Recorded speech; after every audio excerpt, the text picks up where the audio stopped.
Hello friends, welcome to Bhairava view 786. இன்னைக்கு நம்ம பார்க்க போகிறது பிப்ரவரி மாதம் 18ஆம் தேதி தேய்பிறை சஷ்டி. அதுலேயும் குறிப்பாக செவ்வாய்க்கிழமையில் வரக்கூடிய தேய்பிறை சஷ்டிக்கு ரொம்ப ரொம்ப பலன்கள் அதிகமாக இருக்குது.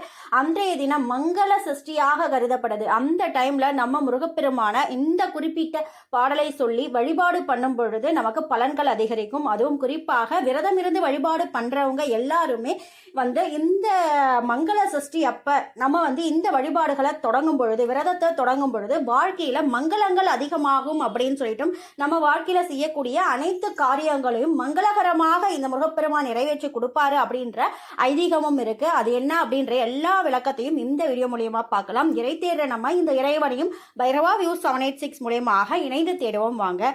தீராத துன்பங்களை விரட்டக்கூடிய, சத்ருகளை சம்ஹாரம் பண்ணக்கூடிய சத்ரு சம்ஹார திரிசக்தி அப்படின்ற ஒரு பாடல் இருக்கு. இது சுப்பிரமணியருக்காக எழுதப்பட்ட பாடலாக இருக்கு. இந்த ஒரு பாடலை நம்ம பாராயணம் பண்ணும் பொழுது நமக்கு படிக்க முடியாது அப்படின்னாலும் சரி, அந்த குறிப்பிட்ட நாட்கள்ல முருகப்பெருமானுக்கு உகந்த நாட்கள்ல நீங்க அந்த பாடலை ஒலிக்க செஞ்சு வீட்டில் நீங்க கேட்டாலும் சரி, உங்களுக்கு பலன்கள் அதிகமாகும். வாழ்க்கையில எப்பேற்பட்ட தடைகள், பிரச்சனைகள், துன்பங்கள் எதுவாக இருந்தாலும் அனைத்தையும் அறுக்கக்கூடிய, அனைத்து விஷயங்களையும் துவம்சம் பண்ணக்கூடிய, கர்ம வினையையே தீர்க்கக்கூடிய தெய்வமாக இந்த கந்தபெருமான் இருக்காரு. நம்மளுடைய தலையெழுத்தை அழிக்கக்கூடிய ஆற்றலை முருகப்பெருமானுடைய திருவடி பாதத்துக்கு இருக்கு அப்படின்னு சொல்றாங்க.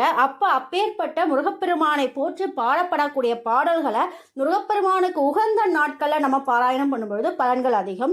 அதுவும் இந்த மங்கள சஷ்டி அப்ப நம்ம இந்த சத்ரு சம்ஹார திரிசக்தியை பாடும் பொழுது நமக்கு பலன்கள் அதிகமாகும். எப்பேற்பட்ட எதிரிகளாக இருந்தாலும் அவங்களுக்கு முன்னாடி நம்ம கௌரவமாக வாழ்ந்து காட்டுறதுக்கான வழிகளை இந்த முருகப்பெருமான் நமக்கு ஏற்படுத்தி கொடுப்பாரு அப்படின்றது இருக்கு.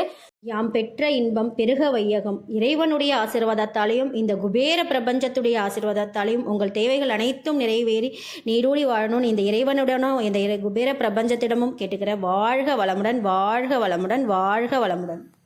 உங்களுக்கு இந்த வீடியோ ரொம்ப பிடிச்சிருக்குன்னா ஒரு லைக் பண்ணிவிட்டு, உங்களுக்கு இந்த வீடியோக்கான கமெண்ட் எதனா கொடுக்கணும்னு நினச்சிங்கன்னா நீங்கள் கமெண்ட் பாக்ஸில் கமெண்ட் தெரிவிக்கலாம். வேறு என்ன பிரச்சனைக்கான தீர்வுகள் உங்களுக்கு தேவைப்படுது, என்ன மாதிரியான வழிபாடுகளை பற்றி தெரிஞ்சுக்கணும்னாலும் சரி, அதை நீங்கள் கமெண்ட் பாக்ஸில் கமெண்ட் பண்ணிங்கன்னா அந்த குறிப்பிட்ட வழிபாடுகள் என்ன பண்ணணும், எப்படி மந்திரம் ஜபிக்கணும், எந்த மாதிரியான மந்திரங்களை ஜபிக்கணும் அப்படின்றதுக்கான வீடியோவையும் நான் ரெடி பண்ணுறதுக்கு ஈஸியாக இருக்கும்.